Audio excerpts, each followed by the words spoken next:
Xin chào, mình tên là Jean. Mình là cựu học sinh của ngành WMDD.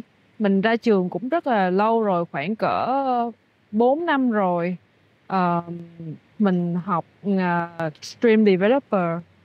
Sau khi ra trường thì mình làm việc ở trường Langara được khoảng 2 năm và sau đó thì mình đã gia nhập công ty tên là Yelp.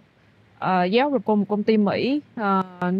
Nó làm ứng dụng để mà bạn có thể kiếm được nhà hàng và khách sạn, và các dịch vụ ờ, rất là nổi tiếng ở Mỹ. Thì hiện tại mình đang là software engineer ở ở Yelp, được khoảng 3 năm rồi và mình rất là enjoy công việc của mình. Ờ,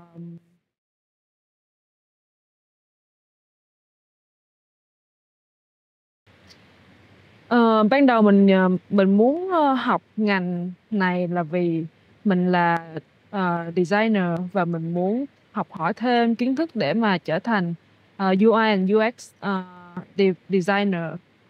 Và sau khi mà mình vào chương trình và mình được tiếp xúc với lại cả hai phía, tức là designer và developer, thì mình thấy rằng là mình phù hợp hơn với lại development, và thế là mình đổi sang học development. Và hiện tại thì mình vẫn tiếp tục cái việc mà mình học, mà mình đã trở thành software engineer.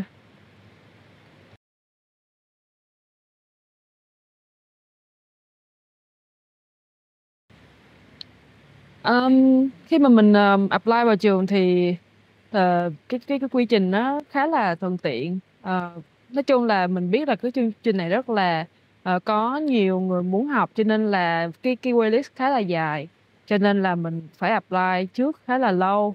Cho nên khi mà mình có ý định muốn học chương trình này thì mình đã phải apply trước chắc khoảng cỡ ít nhất là 6 tháng. Cho nên là nếu như mình muốn học chương trình này thì tốt nhất là nên ờ, làm đơn và đăng ký sớm.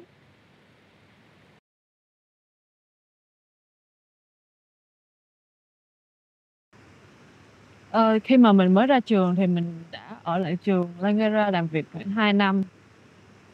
Trong thời gian đó thì mình cũng làm part time những cái ờ, công việc liên quan đến development. Mình làm một vài startup, và sau khoảng 2 năm đó thì mình cảm thấy rằng là mình muốn có một công việc full time development để mà mình có thể có nhiều cơ hội để phát triển bản thân hơn, cho nên là mình đã thử để mà apply công ty ngoài và mình đã được nhận vào Yelp.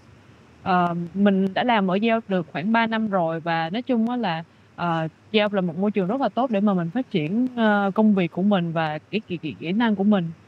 Hiện tại thì mình cũng đã là senior ở Yelp rồi, nhưng mà mình vẫn muốn là có thể được phát triển nhiều hơn nữa và sẽ trở thành manager.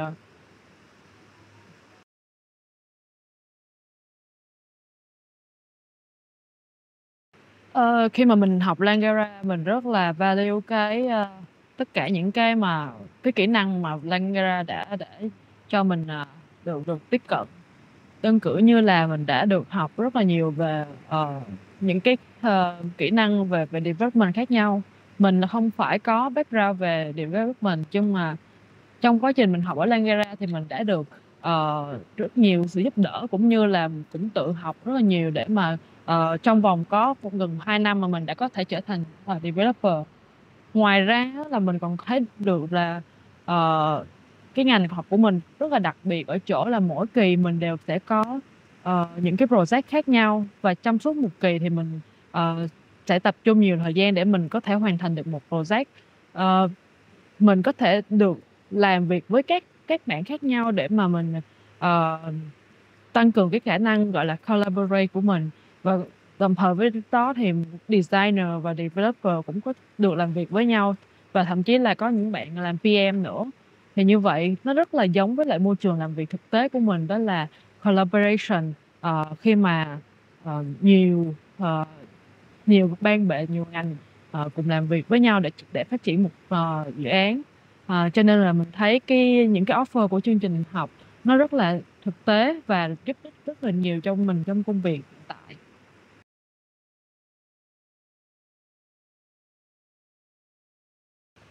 Khi mà mình học ở ngành này thì ờ, ngoài những cái dự án mà mỗi mỗi kỳ mình có thì mình cũng có nhiều cơ hội ờ, gọi là real work experience mà có thể kiếm được trong ngành thì cũng có kết hợp với lại những ngành khác nhau để mà mình được có những cái dự án ở trong trường. Và đó nó cũng rất là tốt để cho mình có thể được kiếm thêm được cái kinh nghiệm bên ngoài việc học. Đơn cử như là khi mà mình học kỳ thứ ba thì mình có ờ, mình có một cái công việc để thiết kế website cho một cái startup mới. Và không phải thiết kế mà là phát triển một cái website cho mà cái startup mới. Và mình được làm việc với lại một bạn designer khác, và cuối kỳ thì sau đó mình đã được làm được một cái website hoàn chỉnh và được public. Nên là mình rất là appreciate ờ, cái gọi là opportunity này được mà mình được trao cho.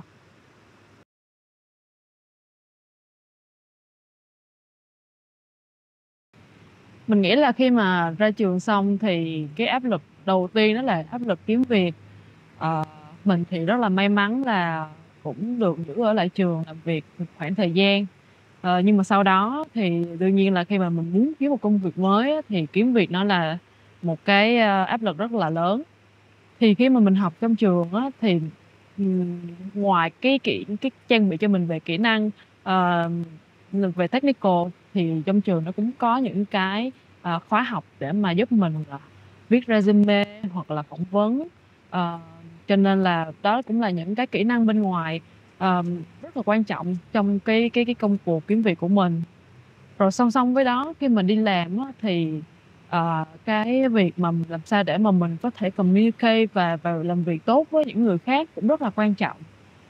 Mình nghĩ khi mà sang Canada á, thì môi trường làm việc cũng rất là khác khi mà mình ở Việt Nam. Đó là các công ty cũng rất quan trọng việc là nhân viên của mình phải là work well together và có thể là play nice together as well.